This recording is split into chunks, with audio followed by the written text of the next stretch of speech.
ముచ్చట్లు తీసుకొని చల నడువురిగా షురు చేసుకుందాం. ఈశ్వరప్ప హోమియో క్లినిక్ సమర్పించు ధూమ్ధామ్ ముచ్చట్లు షురు. కాళేశ్వరం ఇది తెలంగాణకు కల్పతరువు, బువ్వ పెట్టిన ప్రాజెక్టు.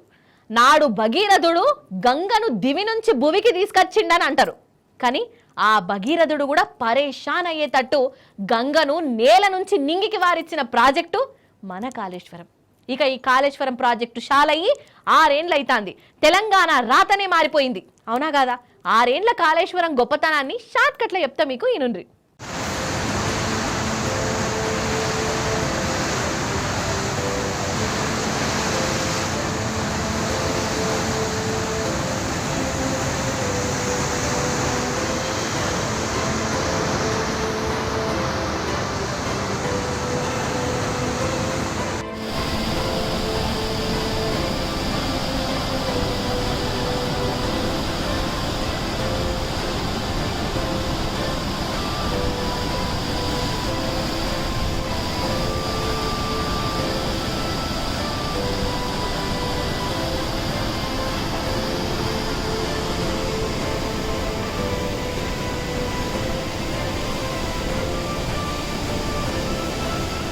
చూస్తాన్రా నీళ్లు ఎట్లా ఎగజిమ్ముకుంటూ పోతున్నాయి.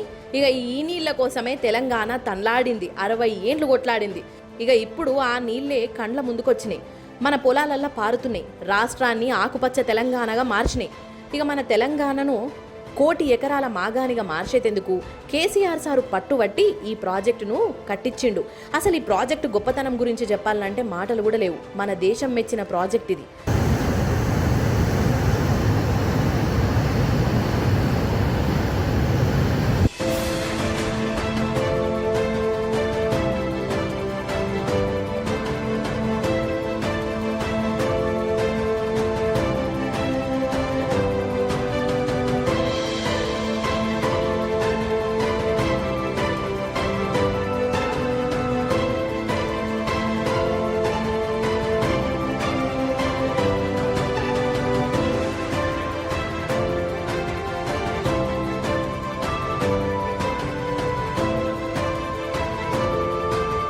మూడు బ్యారేజీలు, 15 రిజర్వాయర్లు, 19 సబ్స్టేషన్లు, 21 పంప్ హౌజులు, 203 కిలోమీటర్ల సొరంగాలు, 1531 కిలోమీటర్ల గ్రావిటీ కెనాల్స్, 530 మీటర్ల ఎత్తుకు లిఫ్టు.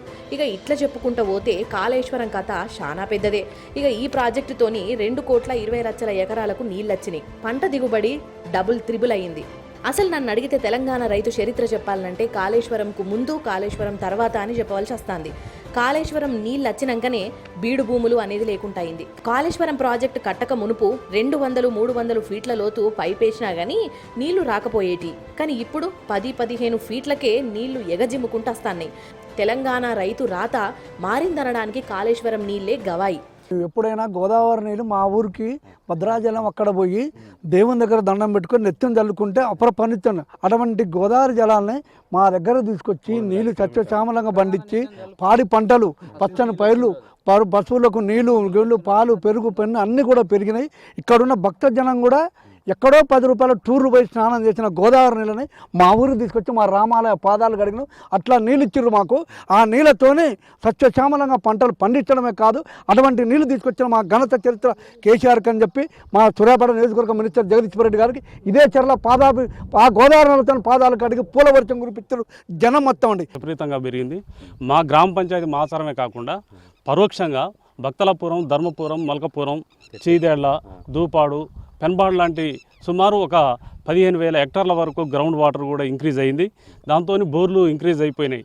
ఉత్తమ్ కుమార్ రెడ్డి అన్నట్టు ఇవాళ కాళేశ్వరం నీళ్లు లేకున్నా కానీ పంట దిగుబడి వచ్చిందంటే ఆయన అన్నదే నిజమైతే మాత్రం అది క్రెడిట్, మన కేసీఆర్ క్రెడిట్ అది. ఎందుకంటే ఆ రోజు వచ్చినటువంటి నీళ్లతో భూగర్భ జలాలు ఇంక్రీజ్ కావడం ద్వారానే ఆ బోర్లో, ఆ బావులలో ఉన్న నీళ్లతోని ఈ పంట దిగుబడి వచ్చింది. కాబట్టి వీళ్ళు ఏంటంటే ఒక రాజకీయ కుట్ర. కేసీఆర్ హయాంలో ఇంత పెద్ద ప్రాజెక్టు, ఆసియాలోని అతిపెద్ద ప్రాజెక్టు ఇది శశశ్యామలంగా రాష్ట్రం చేస్తే మళ్ళీ వీళ్ళకి బతుకులు ఉండవని ఏదో రకంగా కేసీఆర్ని బదనాం చేయడం కోసం కూలిన 1-2 పిల్లర్లని బాగు చేయకుండా రాజకీయ కుట్రతో దాన్ని అట్లా ఉంచి శిథిలావస్థలో ఉంచి బీఆర్ఎస్ ప్రభుత్వాన్ని, కేసీఆర్ గారిని బదనాం చేయడం కోసం చేస్తున్న రాజకీయ కుట్రే తప్ప వేరే మరొకటి కాదు. కాళేశ్వరం అయితే మంచిగా ఉపయోగపడ్డది. మరి ఎందుకు బంద్ చేశారో వాళ్ళు కక్షపూరితంగానో రాజకీయ కుట్రలో ఏందో మాకు తెలియదు. కానీ అది ఉంటే బాగుండేది ఉండే. దాని నీళ్ళు యాసంగి కూడా క్లోజ్ చేసిండ్రు, నీళ్ళు రాలే కాళేశ్వరం నుంచి. ఇప్పుడు కూడా వచ్చే సూచన అయితే ఏం కనపడతలేదు. కేసీఆర్ గెలిచిన కాడ నుంచి పక్కా ఇక్కడికి సారు ఉండి ఇప్పుడు ప్రతి విలేజ్లో రిజర్వాయర్లు అన్ని రిజర్వాయర్ల 19 రిజర్వాయర్లు పెట్టిన కాడ నుంచి ప్రతి వారికి వ్యవసాయం చేసిర్రు, ప్రతి వారికి వాటర్ వచ్చినాయి. ఇప్పుడు కాంగ్రెస్ గెలిచిన కాడ నుంచి వాటర్ వస్తలేవు. కేసీఆర్ మీద వ్యతిరేకంగా ఉండి ప్రతి విషయంలో రేవంత్ రెడ్డి వాటర్ ఆపి వాటర్ వస్తలేవు. ఇక్కడ పక్కా అంతా ఇబ్బందుల మీద ఉన్నాం. ఇక ఇసాంటి కాళేశ్వరం ప్రాజెక్టు మీద ఎన్నో నిందలు ఎత్తాండ్రు. శనేశ్వరం ప్రాజెక్టు అని పుకార్లు లేపుతాండ్రు. పనికే రాని ప్రాజెక్ట్ అని టామ్ చేస్తాండ్రు. ఎందుకో మీ అందరికెరికే కాళేశ్వరం అంటేనే కేసీఆర్ సారు మతికస్తాడు. 100 ఏండ్ల దాకా ఈ ప్రాజెక్టు నిలబడుతుంది. కేసీఆర్ సారు పేరు కూడా నిలబడుతుంది. ఇక ఇదే కొందరికి కళ్ళు మండినట్టయింది కావచ్చు. అందుకే దీని మీద కుట్రలు నడుస్తున్నాయి. కుతంత్రాలకు మీదికి తీసిరు. ఎన్ని చేసినా కాళేశ్వరం గొప్పతనం మన తెలంగాణ రైతులు కండ్లారా చూసిరు. అందుకే కాళేశ్వరాన్ని ఎంత బద్నాం చేద్దామనుకున్నా దాని పరపతి పెరుగుతూనే ఉన్నది. కుట్రేషం వేస్తున్నోళ్ళ అసలు రంగు అందరికీ అర్థమైతేనే ఉన్నది కదా.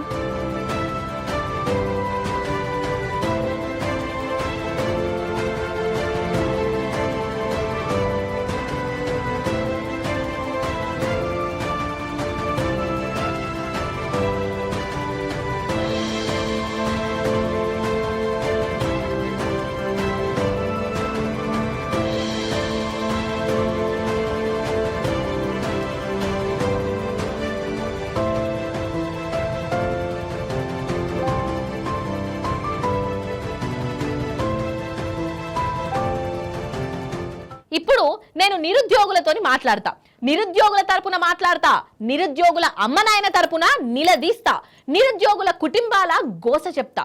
ఉద్యోగం ఉద్యోగం ఉద్యోగం, కాంగ్రెస్ వస్తే కొలువులే కొలువులు, అద్దంటే కొలువులు అని టామ్ అనుకుంటా సాటింపేసి ఇప్పుడు నట్టేట ఎట్లా ముంచిరో చెప్తా. అసలు నేను చెప్పవలసిన అవసరం కూడా లేదు. షెయి పార్టీని నమ్మి మునిగిపోయిన మీ ఇంట్లోనే ఉన్న నిరుద్యోగులే చెప్తారు. నౌకర్లు అత్తయ్యన్న నమ్మకంతోని అమ్మ నాయనకు దూరంగా పగలు రాత్రి వొయ్యిలను చదువుకుంటా కొలువుల కోసము కండ్లు కాయలయ్యేటట్టు చూస్తున్న పిల్లలే ఎట్లా మోసపోయినమో పూసగుచ్చినట్టు చెప్తారు. అవునా కదా? పరి షెయి పార్టీ ప్రభుత్వం ఏడాదిన్నర సంధి నిరుద్యోగులను ఏ తీర్ల దోకా చేసిందో చెప్తా. నేను చెప్పిన మాట వాస్తవమా కాదా మీరే చెప్పాలి నాకు. మళ్ళా చూడు రీ ముచ్చట. అవుగాని షెయి పార్టీ వచ్చినాక ఏ పాటు నౌకర్లు వచ్చినాయి వల్ల ఓ మల్క చెప్పుండ్రి నాకు. ఎంతమంది కొత్తగా నౌకర్లకు ఎక్కిర్రు? కొంపదీసి రేవంత్ సార్ ఇచ్చిన అపాయింట్మెంట్ లెటర్లు చూసి ఇంకేంది నౌకర్లు షెయి పార్టీ ఇచ్చినాయేనాయే, పేపర్లలో కూడా పెద్ద పెద్ద అక్షరాలతోని రాసే అని ఇంకా అనుకునేటోళ్ళు ఉన్నారా ఏంది? కొంపదీసి ఆ నౌకర్లు రేవంత్ సార్ ఇచ్చినాయి కావని ఆ నౌకర్లు చేస్తున్న వాళ్ళకు కూడా ఎరికే. ఇచ్చిన నౌకర్లు కేసీఆర్ సార్ ముఖ్యమంత్రిగా ఉన్నప్పటి అప్పుడు సారే నోటిఫికేషన్లు ఇచ్చిండు, పరీక్షల తారీఖులు ఇచ్చిండు, అటెన్క ఎలక్షన్లు వచ్చినాయి. ఏమైందిగా? అప్పుడు వచ్చిన నోటిఫికేషన్లతోనే వీళ్ళందరూ కొలువులు సంపాదించుకున్నారు. మన రేవంత్ సారు అపాయింట్మెంట్ లెటర్లు ఇచ్చిండు, కాంగ్రెస్ ప్రభుత్వమే కొలువు ఇప్పించిందా హో అని మంది పెండ్లికి మంగళారతులు పట్టినట్టు ప్రచారం చేసుకున్నారు. ఇక ఈ మాట నేనంటలేను, నిరుద్యోగులు చెప్తున్నదే. ఇక సర్కారు వారు చేసిన మోసము బట్ట బయలైంది. అందుకే ఇగో నిరుద్యోగులు మల్ల రోడ్ల మీదకి వచ్చిర్రు. ఏడాదికి 2 లక్షల నౌకర్ లాంటివి, జాబు క్యాలెండర్ లాంటివి, నోటిఫికేషన్ లాంటివి, మెగా డిఎస్పీ అంటివి ఏమాయేసారు గవన్నీ అని నిలబడి అడుగుతున్నారు. ఇందిరా పార్కు కాడ పెద్ద ధర్నా కూడా చేసిర్రోల్లా.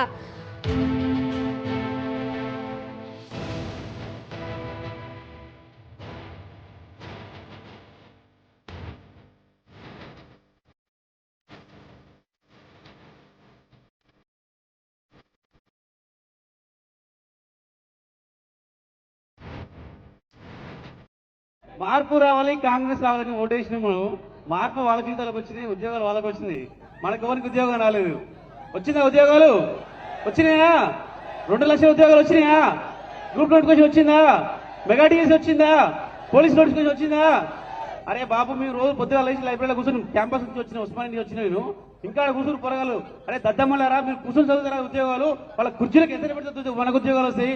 రండి రా బాబు అని చెప్పేసి వచ్చేసి మేము మీ ఉద్యోగం మాకు వస్తుంది, గవర్నమెంట్ వస్తుంది అనుకోలేదు కాబట్టి అమలు కానీ హామీలన్నీ ఇచ్చేసారు. కానీ మేము ఒకటి అంటున్నాం, మీరు కాంగ్రెస్ గవర్నమెంట్ వచ్చినప్పటి నుంచి ఎన్ని ఉద్యోగాలకు నోటిఫికేషన్ ఇచ్చారు? కేవలం ఒక 5,000 డిఎస్సీకి అవకాశం ఇచ్చారు, ఎలాంటి నోటిఫికేషన్ ఇవ్వలేదు. మహా అయితే మహా అయితే ఏ వేదిక మీకు పోయినా కూడా 60,000 ఉద్యోగాలు ఇచ్చినాము, 1,60,000 ఉద్యోగాలు ఇచ్చినాను. కొంచెం అంటే మీకు జ్ఞానం ఉండాలి కదా. నిరుద్యోగులు అంటే లెక్క లేకుండా పోయింది. కాబట్టి మరొకసారి మనం అందరం మన దమ్ము చూపిద్దాం. స్థానిక ఎలక్షన్లలో, రాబోయే ఎలక్షన్లలో గట్టిగా మన నిరుద్యోగ గొంతుకుని వినిపిద్దాం. ఈ కాంగ్రెస్ పార్టీని ఖతం చేసి మళ్ళీ మన నిరుద్యోగ దమ్ము చూపిద్దాం.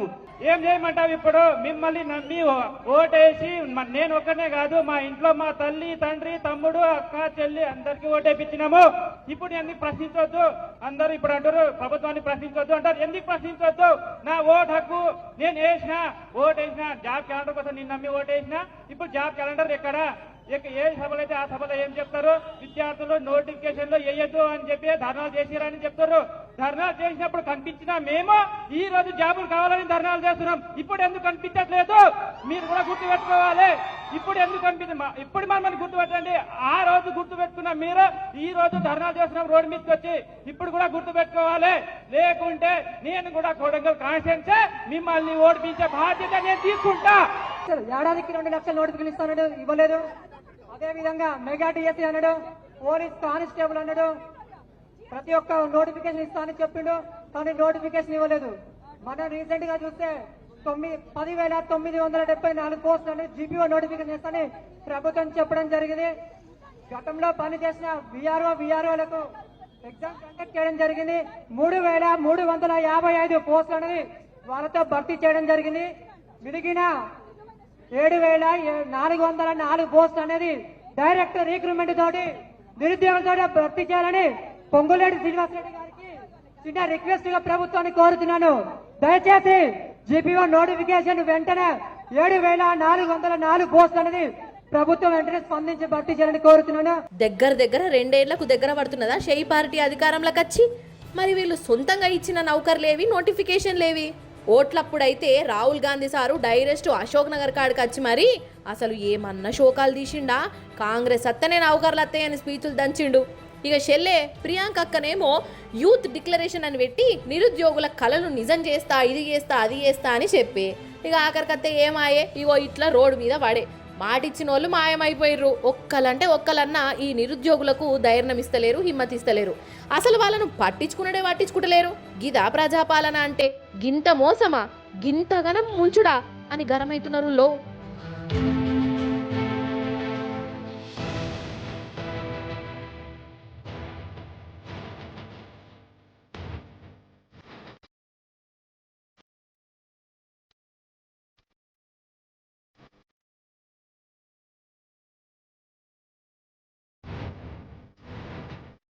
పాములంటే ఎవ్వరికైనా భయమే. నాగుంపాం సంగతి పక్కకు పెట్టుర్రి. నాకైతే నీరు కట్ట పాము చూసినా గజ్జమంటది. అది కాటు పెడితే ఏమన్నా ఉన్నదా కథ? పోయినేడాది మా ఊళ్ళో ఒక ఆమెకు పాము కాటు పెట్టింది. పాపం వల్ల చచ్చిపోయింది. ఎంత ఘోరమల్లా. అయితే పాముల పాలిట కూడా ఒకడు యముడున్నాడోల్లా పామునే డైరెక్ట్గా యమలోకానికి తోలిండు. ఎవలో చూడండి మీరు. అరే వా, బెడ్ మీద పుర్సత్తుగా పన్నాడు కదా, పండ్లీగిలిత్తాండు. ఇగిలియడా మరి? పామునే యమలోకానికి పంపిండు. మరి ఈయనను పాము కాటు పెట్టింది, కానీ పామే చచ్చింది. ఈయన మంచిగున్నాడు. ఈయన మధ్యప్రదేశ్ ఆయనే. వ్యవసాయం చేసుకునేందుకు బాయికాడికి పోతుంటే ఆడ కోబ్రా పాము కాటు పెట్టింది, కానీ ఈయనకేం కాలేదు. కాటు పెట్టిన పామే గిల కొట్టుకొని గుటుక్కుమని చచ్చింది. అరే అవునంటనోల్లా ఇక ఈయన కూడా పరేషాన్ అయిపోయిండు. సచ్చిన పామును దవాఖానకు పట్టుకపోయి సార్ గిట్ల సంగతి పాము కాటు పెట్టింది, కానీ పామే చచ్చింది, నేను బతికినా, మరి ఎవరికి ట్రీట్మెంట్ ఇస్తారో మీ ఇష్టం అన్నాడట. డాక్టర్లను కూడా కరెంట్ షాక్ కొట్టినట్టు అయింది. అది ఉత్తపచ్చి పాము కూడా కాదు, నాగుం పాము కంటే దీనికే ఎక్కువ ఇసం ఉన్నదట. మరి ఇసంగల్ల పాము మనిషిని కాటు పెడితే అదే చచ్చుడేంది అంటే ఈ మనిషికే పాము కంటే ఎక్కువ ఇసం ఉన్నదా ఎట్లా? పెయ్యి నిండా ఇసం పెట్టుకొని తిరుగుతున్నాడా ఏంది? ఇగో గిట్లనే అనుమానపడ్డారు. కానీ అసలు ఎందుకు గిట్ల అయిందో డాక్టర్లకు కూడా అర్థం కాలేదట. దినం ఏం తింటున్నావు, ఏంది కథ అని ఈయన అడిగితే, రోజు ఆకులతోనే పళ్ళు తోముకుంటా, కట్టెపుల్లలతోని పుక్కిలించుతా, గదే మందు నా కడుపులకు పోయింది కావచ్చు అని ఏమేమో చెప్తాండు. మొత్తానికి పాము కాటు పెడితే చచ్చిపోవుడు ఇది పెద్ద వింతనే అంటున్నారు. మరి ఈ వింత ఎనుకున్న వాస్తవం ఏందో అరుచుకునే పనుల పడ్డారట డాక్టర్లు. అదన్నట్టు ముచ్చట. ఇప్పుడు ఏంటిది అయ్యా అనంటే, మనం ఒక ఊరికి పోదాం. ఆ ఊళ్ళో ఒక ఇల్లున్నది. ఆ ఇంట్లో ఒక మేడం ఉన్నది. ఆ మేడం కోసం పోలీసులు పోయిర్రు, ఆమెను కలిసిర్రు. అటెనక ఏమైందో ఎరికేనా? తెలిస్తే షాక్ అవుతారు, షేక్ అవుతారు. జల్దిన చూసి ఏదో ఒకటి కాని రమ్మా. హాయ్, ఒక ఆడ మనిషిని గిట్ల గొర్ర గుంజుకొత్తానులేంది. అసలు వాళ్ళు పోలీసులేనా? తప్పు చేసినా కానీ గట్ల పట్టుకపోవడేంది, గిదేమి తరీకా అని అనిపిస్తున్నది కదా. అనకుండ్రి. అయితే ఈమె కాదు, వీడు. అరే అవంటెనోళ్ళ వీడే అనాలే. ఆడ మనిషి కాదు, మొగ మనిషే. పోలీసుల నుంచి తప్పించుకునేందుకు ఇగో ఇట్లా ఆడేశం కట్టి ఊర్లూళ్ళు తిరుగుతాండు. చీర కట్టి పొద్దెల్ల తీస్తున్నాడు. ముచ్చటేంటిదంటే వీడు రాజస్థాన్ రాష్ట్రపోడు, పెద్ద కంతిరోడు. లొల్లులు పంచాదులకు బాగా పోతాడు, దొంగతనాలు కూడా ఎత్తాడు. ఇక వీని మీద పోలీస్ కేసు అయింది. గంగా చంద్రముఖి లెక్క మారినట్టు పోలీసుల నుంచి తప్పించుకునేందుకు వీడు ఆడామె అవతారంలోకి మారిపోయిండు. పోలీసుల ముందే తిరుగుతాండట దినాము. ఇక వాళ్ళేమో ఏర్పాటు చేయలే, కానీ ఏదో ఒకనాడు నిజం బయట పడవలసిందే కదా. వీని శకలు చూస్తే ఎందుకో అనుమానం కొట్టింది. వీడే దేవులాడుతున్న గుండగాడని తేలింది. ఇంట్లోకి పోయి గుంజుకొచ్చిర్రు. ఇక ఈ సీన్ చూసి చుట్టుపక్కోళ్ళు పోలీసులకు శాపాలు పెట్టిర్రట. అయ్యో, ఆడ మనిషిని గట్ల తీసుకుపోతాండ్రేంది అని. అటెనక అసలు సినిమా సంజైపోయి వాళ్ళు గజ్జుమన్నారు. ఇంతకాలం గుండగాంతో కలిసిన్నామా, తోడు సుక్క చక్కెర షాయి పత్తా బదిలిచ్చినమా అని షాక్ అయ్యిరట. అదన్నట్టు ముచ్చట.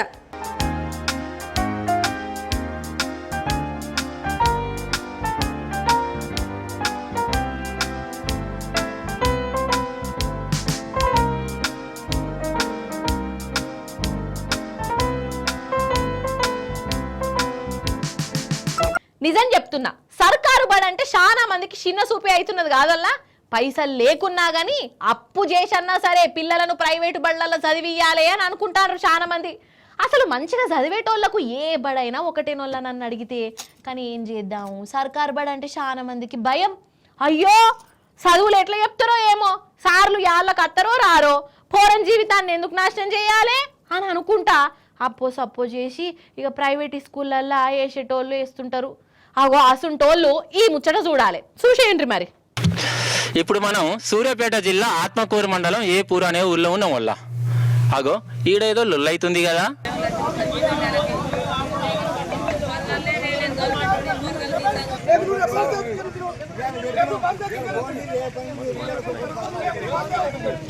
ఏందంటారా ఇదంతా? అయితే ఈ ఊళ్ళకు ప్రైవేట్ బడి బస్సులు వచ్చినాయి. ఈ ఊళ్ళో కొందరు పిల్లలు ప్రైవేట్ బల్లే చదువుతారట. వాళ్ళని పట్టుకోబోయేందుకే ఈ బస్సులు వచ్చినాయి అన్నట్టు. ఈ బస్సులను సర్కారు బల్లే పాఠాలు చెప్పే టీచర్లు ఆపిర్రు. ఎందుకంటారా, అసలైతే ఈ ఊళ్ళో 2 సర్కారు బళ్ళు ఉన్నాయి, ఫ్రీ చదువులు. అయినా కానీ కొందరు పిల్లలను ప్రైవేట్ బల్లే చదివిస్తాను. సర్కారు బల్లే పిల్లలు తగ్గిర్రు. అరే, ఫ్రీగా మంచిగా చదువులు చెప్తుంటే వీళ్ళేంది ప్రైవేట్ స్కూల్లో పంపుతుర్రు? అసలు ప్రైవేట్ పడడానికి ఈ ఊర్లో ఏం పని? ఇక్కడ జనాల కాడ వేల ఫీజులు గుంజుడేంది? మాకంటే మంచిగా ఏమైనా చదువులు చెప్తారా అనుకుంటా ఈ బస్సులకు అడ్డం పడ్డారు. ఈ ఊళ్ళకు ప్రైవేట్ స్కూల్ బస్సులు రావద్దు అనుకుంటా బస్సులను ఆపిర్రోళ్ళ. అప్పుడే కాదు, పిల్లలను ప్రైవేట్ వాళ్ళే చదివించే అమ్మ నాయనలను కూడా కలిసిర్రు. ఇంటింటికి పోయి సర్కారు బడి గొప్పతనం ఏంది, ఇంట్లో చదివిన వాళ్ళు ఎంత పెద్దోళ్ళు అయ్యారు, ఇక్కడి సార్లు ఎంత మంచిగా పాఠాలు చెప్తారు, ప్రైవేట్ బడిలో ఉన్న కుట్రేషం ఏంది, ఇవన్నీ తల్లిదండ్రులకు అర్థమయ్యేటట్టు చెప్పిర్రు. అయినా కానీ కొందరు ముక్కిరిసిర్రాట. మా పిల్లలను ప్రైవేట్ దాంట్లోనే చదివిస్తాం, సర్కారు వల్లే ఫెయిల్ అవుతారు అని అన్నారట. ఇక గట్ల అన్నందుకు ఈ సార్లే ముంగడబడి మార్కులు తక్కువతే మాదే జిమ్మదారి, చదువులు చక్కగా చెప్పకుంటే మేమే కొలువులు ఇడిచిపెడతాం అని వాళ్ళకి చెప్పిర్రు. దగ్గర నుండి చదివిస్తున్నావు, గంట ఎక్కువ చదివిస్తావు. పొద్దుగా పోవాలి, 8 గంటలకి ఎక్కిస్తావు నువ్వు. అడిపోయి 9:30 అవుతుంది. ఆయన 2:30, 3:30 కెలగొడితే 4:30కి వచ్చాడు. 2-3 గంటలు తీసాగిపోతున్నాయా? నీకు ఎన్ని వ్యవహారాలు లేవు, ఎంతమందిని చూసి మాట్లాడుతున్నావు నువ్వు, ఎన్ని కార్యాలయాలకు పోవట్లేవు, ఎన్ని ఫంక్షన్లకు పోవట్లేవు. అన్నిట్లలో నెలకొక్కసారి అంటే మా బడికి వచ్చి సార్ మా పిల్లగాళ్ళు ఎక్కడున్నారు ఏంటి, నీకు మేము ఫోన్ చేస్తూనే ఉంటాం. వచ్చి మా పిల్లగాళ్ళు ఎట్లా చదువుతున్నారు ఏంటి, నువ్వు ఎంత ఫీజు కడుతున్నావో నాకు తీసుకొచ్చి పైసలు ఇప్పుడు ఏబిజీబీలో ఫిక్స్ చేద్దాం పిల్లల పేరు మీద. కాదమ్మా, మీకు పైసలు ఎక్కువ పంపిస్తున్నారా? మేము ఇంతమంది ఉన్నాము, మాకంటే ఎక్కువ తెలియకల్లో వాళ్ళు నా అంత చదువు వానికి వచ్చేది వానికి గవర్నమెంట్ జాబే వచ్చింది. వీరికి చదువు వచ్చే బాధ్యత మాది. వచ్చి అడుగు నువ్వు వచ్చి అడగాలి కదా. నా పిల్లగానికి వచ్చి అడగండి, సార్ కూడా ఫోన్ చేస్తాడు. 37 మంది ఉంటే 37 మంది పాస్ అయ్యారా లేదా?